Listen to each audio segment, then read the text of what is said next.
So Prince, can you confirm me? My screen is visible now? Yes, sir. Okay. So we have to study history,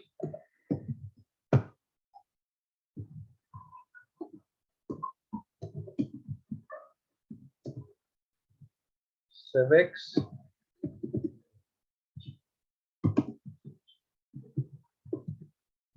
geography, और कुछ रह गया बेटा? No, sir. Okay. So according to you, जो आपसे मेरी बात हुई, आपने कहा कि मुझे सबसे ज्यादा जो मुश्किल लगता है वो हिस्ट्री लगता है। ठीक है। Yes, sir. और अगर मैं सिविक्स और ज्योग्राफी की बात करूं तो सिविक्स और ज्योग्राफी ओके ओके, कोई दिक्कत नहीं। Yes, sir. सर पर थोड़ा सा है। थोड़ा सा होता है। तो ये थोड़ा सा ज्योग्राफी में होता है या सिविक्स में होता है? सर दोनों में। दोनों में होता है। चलो ठीक, नो इशू। तो अब हमें बेसिकली बेटा आज करना क्या है, मैं आपको थोड़ा सा सिविक्स ही आज इंट्रोड्यूस कराता हूँ, फिर मैं आपको प्रॉपर बताऊंगा कौन सा चैप्टर हम कब करेंगे, उसके अकॉर्डिंग ही हम स्टार्ट करेंगे। तो सिविक्स का आज हम क्या करेंगे, बेसिक्स करेंगे।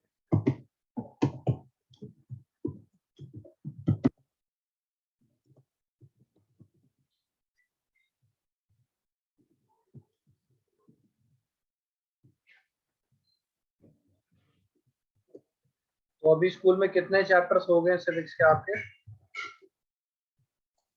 सर अभी मैम वो मीडिया पे है, मीडिया वाले चैप्टर। कौन से चैप्टर में बेटा? सर एक मिनट।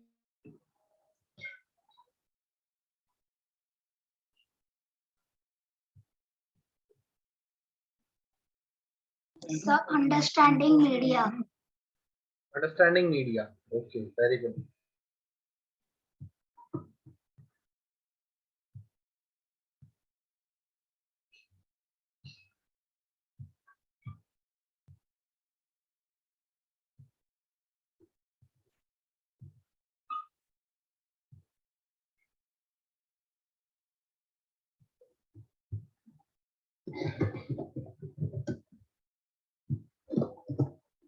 तो ये क्या लिखा है बेटा मैंने? Sir equality. इक्वालिटी, तो आप बता सकते हो इक्वालिटी का क्या मतलब है? Yes sir. ओके, तो बताओ इक्वालिटी का क्या मतलब है? What do you mean by equality?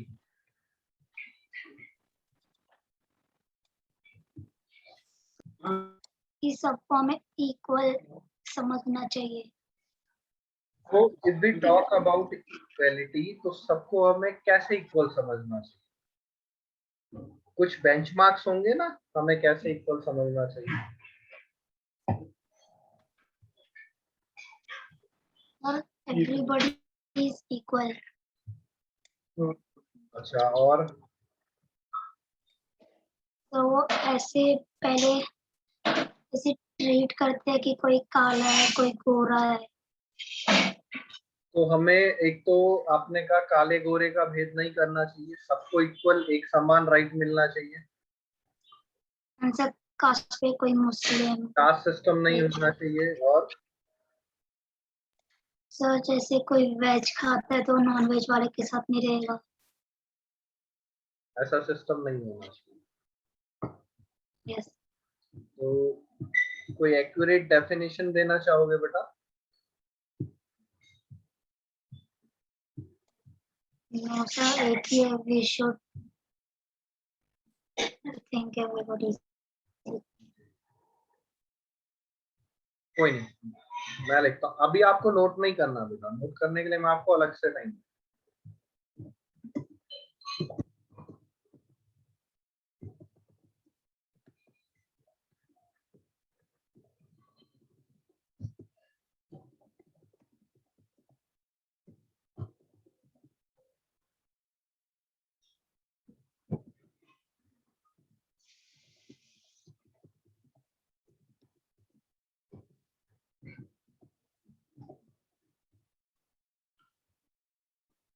क्या लिखा बेटा मैंने?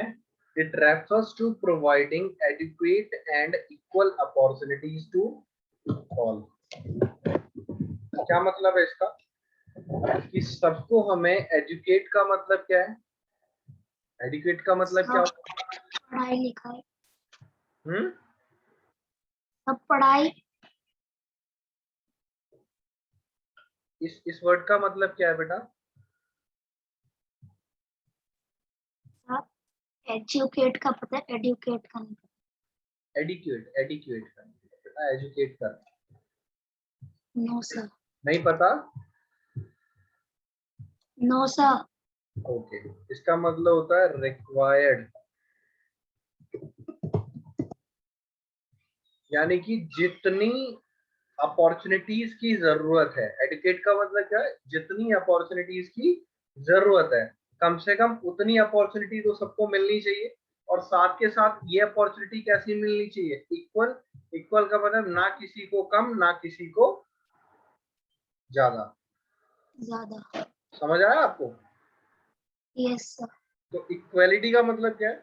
जब हम सबको बराबर की अपॉर्चुनिटी दें और वो अपॉर्चुनिटी सबके लिए एक समान। क्लियर आ गया? Yes sir. ठीक है। तो आपने कुछ एग्जाम्पल भी दिए हैं, जैसे no discrimination should be done on the basis of caste, religion and color। यही बताया था आपने? Yes sir. अच्छा, और क्या होता है इक्वलिटी के अंदर?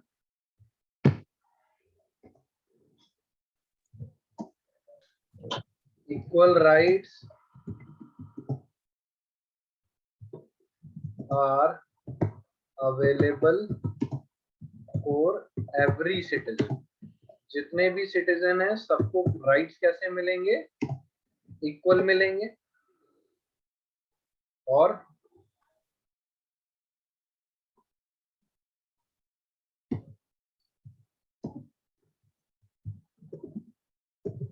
अच्छा, और बताओ। ऐसे तो मैं लिखता जाऊंगा, आप बताओ। सर इक्वालिटी के बारे में, क्या बेटा? सर इक्वालिटी के बारे में। हाँ, इक्वलिटी के बारे में।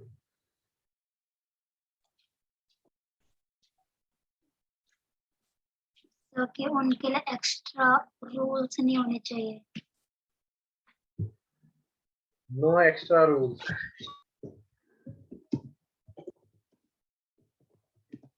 ओके।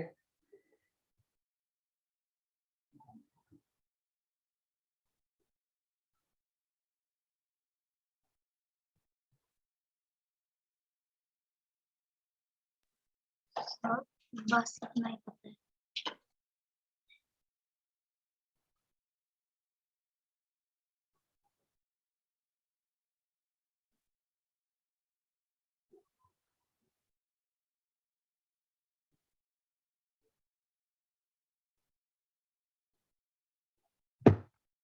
चलो,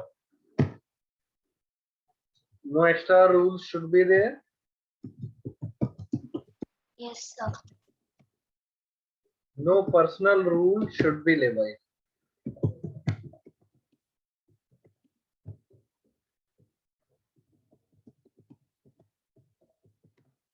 तो किसी के ऊपर कोई पर्सनल अलग से रूल नहीं लगाना है हमें बेटा इक्वालिटी के ऊपर। यानी कि जो रूल्स होंगे सबके लिए क्या होंगे? बराबर, यानी कि एक समान। यस। ओके। सो अब मैं आपको टाइम दे रहा हूँ बेटा, आप इसको नोट कर सकते हो। ओके। Okay sir. हाँ।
Sir return.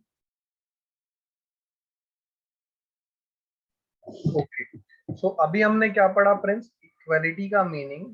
अब हम पढ़ेंगे इक्वालिटी इन इंडियन डेमोक्रेसी। ठीक है, तो इंडिया में इक्वालिटी का क्या मतलब है? Okay sir.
तो फ्रेंड्स अभी नोट नहीं करना, आप साथ के साथ नोट तो नहीं कर रहे? Yes sir. आप नोट तो नहीं कर रहे साथ के साथ? No sir. नोट नहीं करना अभी आप।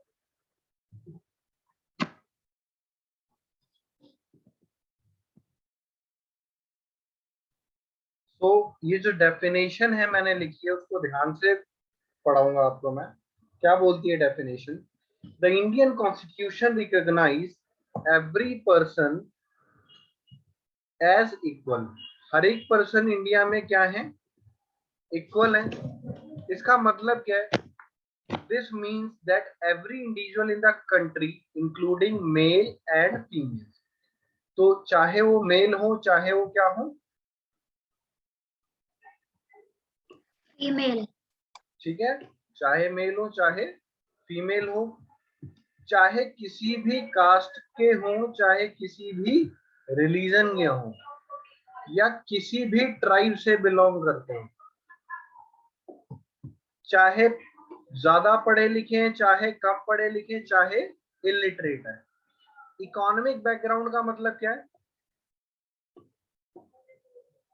क्या मतलब है इकोनॉमिक बैकग्राउंड का मतलब? सर उनकी कास्ट।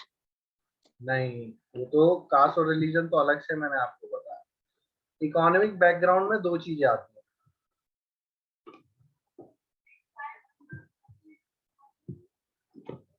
वो चाहे रिच हो या पुअर। ठीक है, तो अब इसमें कितनी बातें आ गई, ध्यान से सुनना। पहली बात तो उन्होंने क्या बोली कि इंडियन कॉन्स्टिट्यूशन में सब इक्वल है, और ये सब की जो परिभाषा हो क्या है कि हर वो इंसान, चाहे वो मेल हो चाहे फीमेल हो, चाहे वो किसी ऊंची कास्ट से हो चाहे नीची कास्ट से हो, चाहे उसका रिलीजन कुछ भी हो, हिंदू हो, मुस्लिम हो, सिख हो या क्रिश्चियन हो, चाहे वो किसी भी ट्राइब से बिलोंग करता हो, चाहे वो एजुकेटेड हो चाहे वो अनएजुकेटेड हो। इकोनॉमिकल बैकग्राउंड का मतलब वो रिच हो या पुअर हो, या तो बहुत अमीर हो या बहुत ही गरीब हो, उससे हमें मतलब नहीं है। वो किसी भी कैटेगरी से बिलोंग करता हो, हर एक पर्सन क्या है इंडियन डेमोक्रेसी में इक्वल। इक्वल। समझ आ गया यहाँ तक? Yes sir. ओके, आगे चले अब हम। Yes sir. तो क्या कहता है इंडियन डेमोक्रेसी? सर कि कोई भी किसी का रिलीजन अलग हो, या फिर वो किसी भी टाइप से हो, कि वो पढ़ा लिखा हो या फिर वो गरीब हो या अमीर हो, तो इक्वल है। Every person is equal before the law. Low. No person can be discriminated. जिसकी बात अभी हम कर रहे थे, कोई भी डिस्क्रिमिनेशन नहीं होगा against the basis of religion, caste, race, place of birth. Sir race से क्या मतलब है? बेटा रेस का अर्थ होता है, कई बार क्या होता है, हम आपने कई शब्द सुने होंगे, काले गोरे, यस सर। इस टाइप के डिस्क्रिमिनेशन को रेशियल डिस्क्रिमिनेशन कहा जाता है।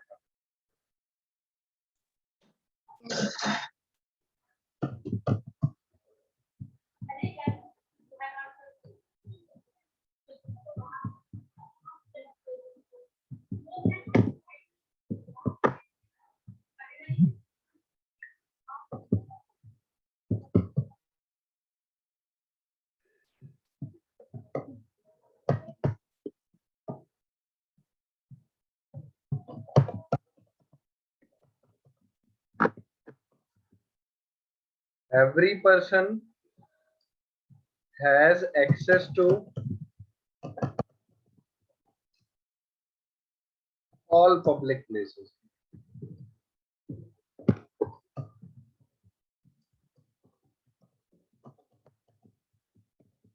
तो हर इंसान हर पब्लिक प्लेस का एक्सेस ले सकता है।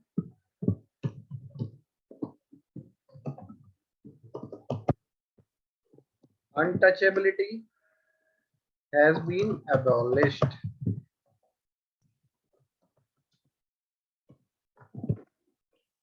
पहले चलता था ना बेटा untouchability. Do you know untouchability क्या होता था? सर किसी को छूना, कोई कंधे को छूना। क्या चीज? What sir?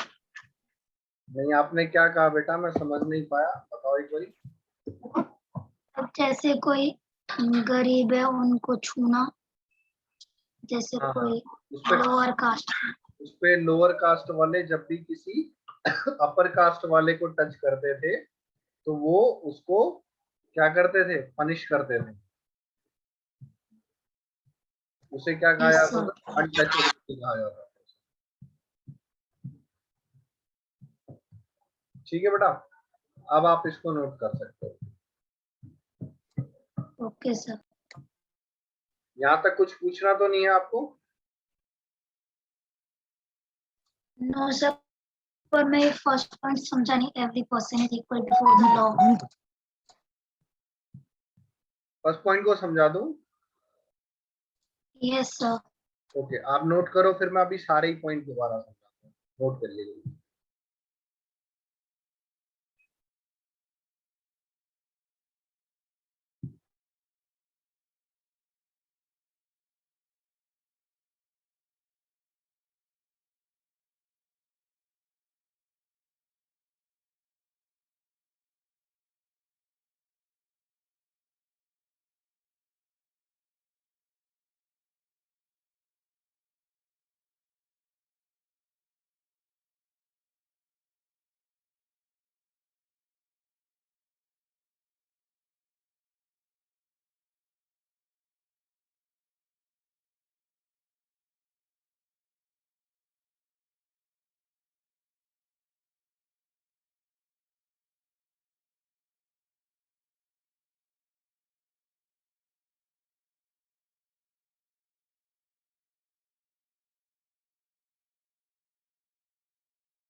Sir return.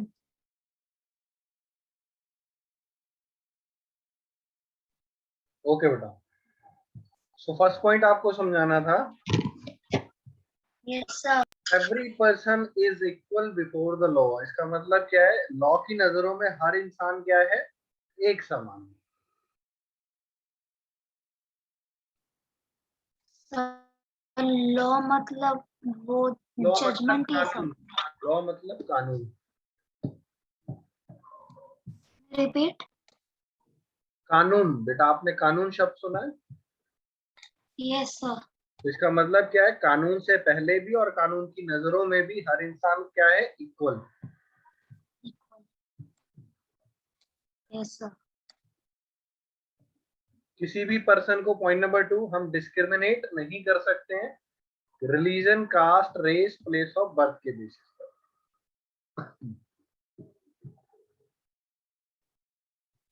हर एक पब्लिक प्लेस का एक्सेस हर एक पर्सन को मिलेगा। अनटचेबिलिटी पूरी तरीके से खत्म कर दी गई थी।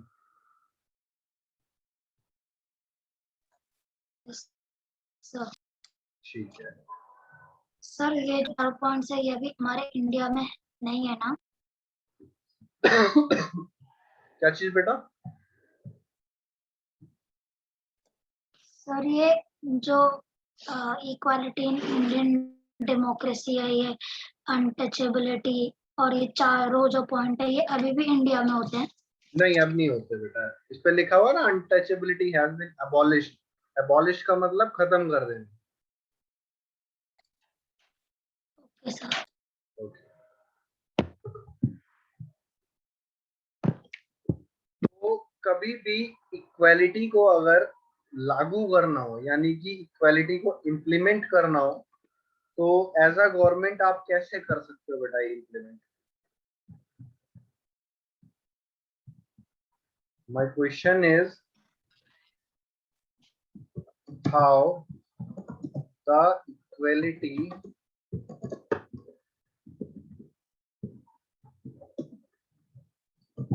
कैन बी implemented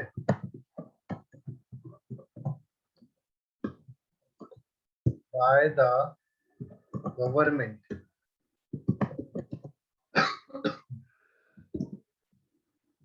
इक्वलिटी को इम्प्लीमेंट कैसे करा जा सकता है गवर्नमेंट के द्वारा?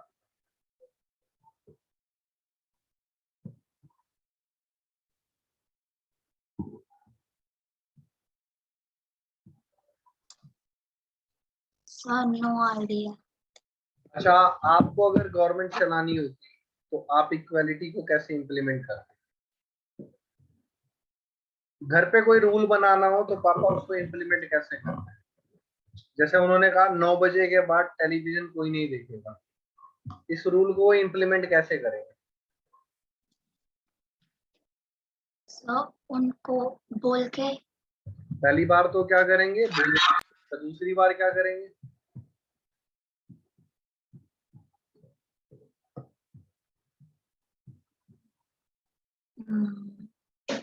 चलो आपका काम मैं आसान कर दूं। गवर्नमेंट को जब इक्वालिटी इंप्लीमेंट करनी थी तो गवर्नमेंट ने क्या करा, सबसे पहले क्या करा बेटा?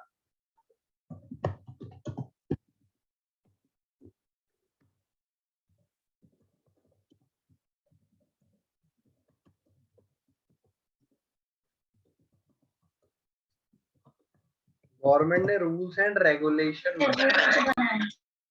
क्या करा? गवर्नमेंट ने रूल्स एंड रेगुलेशन। रेगुलेशन बनाए। ठीक है। अच्छा, ये रूल्स एंड रेगुलेशंस को गवर्नमेंट ने क्या नाम दिया? लॉ।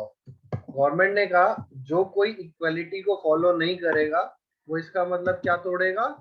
लॉ तोड़ेगा। और जो कोई भी लॉ तोड़ेगा उसको क्या करा जाएगा? पनिश करा जाएगा। समझ आया? Yes sir. Second, through government programmes. Government ने डिफरेंट डिफरेंट क्या करे, प्रोग्राम्स चालू करे और स्कीम्स चालू करी। और उन स्कीम्स का बेनिफिट किसे दिया जाएगा? जो गवर्नमेंट की बात मानेगा।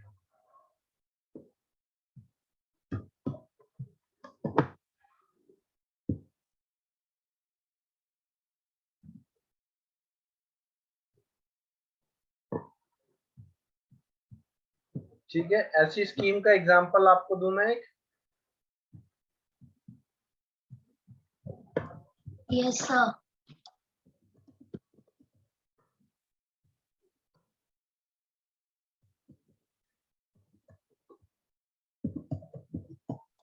Mid day meal programme. इस प्रोग्राम के बारे में आप जानते हो बेटा? Yes sir.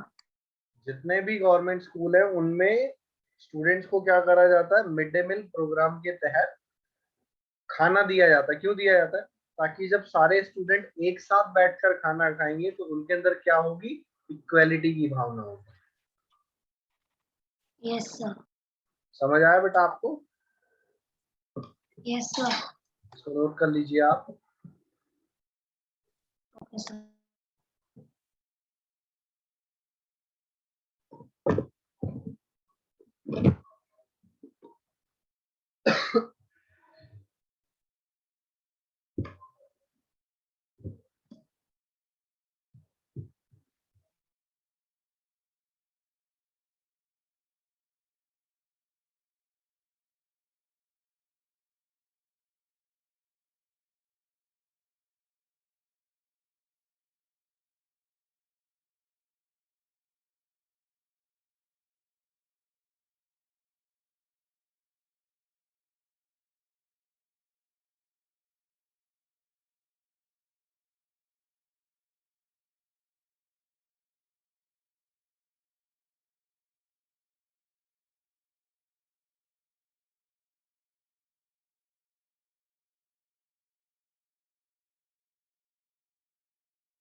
रिटर्न।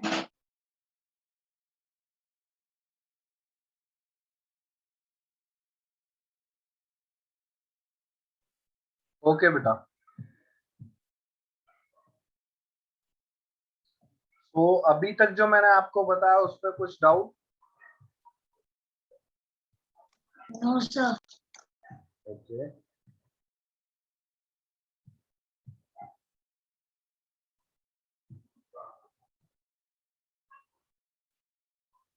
तो सबसे पहले मैंने आपको इक्वालिटी का मीनिंग बताया।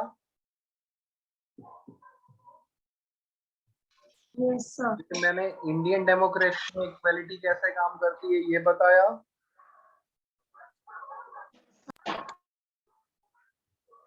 फिर मैंने आपको बताया गवर्नमेंट इक्वालिटी को इम्प्लीमेंट कैसे करती है। Yes sir. ठीक है।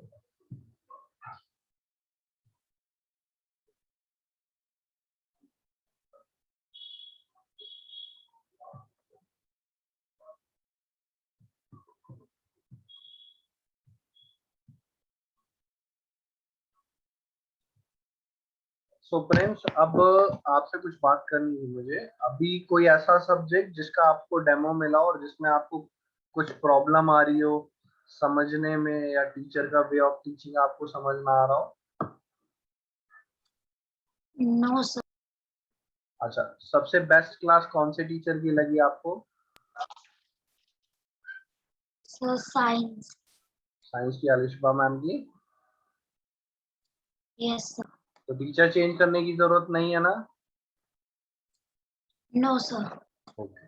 सो अभी आपका जो आज का सिविक्स का टॉपिक था, इसमें कोई डाउट बेटा आपको? No sir. ओके। तो कल अब आपकी अगली जो मैथमेटिक्स की क्लास है उसका शेड्यूल कल ही मैं आपको बताऊंगा, ठीक है बेटा?